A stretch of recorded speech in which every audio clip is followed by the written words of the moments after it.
What do we see while we're behind the wheel? What don't we see? The answers may not be so straightforward. Research shows that what registers in our brain is what we expect to see, not necessarily what we really see. So, for instance, a person driving a car expects to see other cars on the road. When the driver encounters a bicyclist, the driver may appear to look right at the cyclist, but she doesn't register with the driver at all.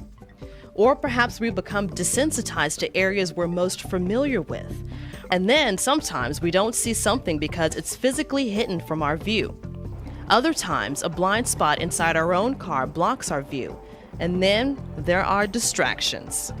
In the car, there are CDs, the radio, the glove box, hamburgers, sodas, cell phones, you name it. Outside, pedestrians, billboards, animals, all kinds of activities. Even tinted windows can be a distraction. The list of distractions goes on and on. Let's consider, for instance, a driver eating a burger. That's kind of a double whammy in my opinion.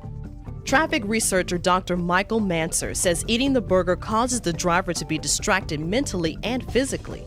If you're eating a hamburger, your hand is holding that hamburger. It's not holding the steering wheel. It's commanding your attention. You're trying to make sure that food's not falling in your lap. You're trying to make sure you don't bite into your finger or whatever it may happen to be. Or take a driver changing the track on a CD player.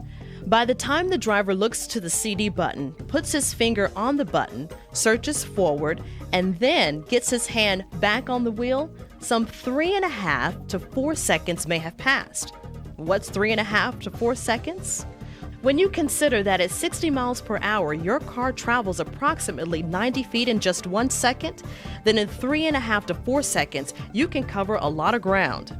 Remember, in just 4 seconds at 60 miles per hour, you travel more than the length of a football field.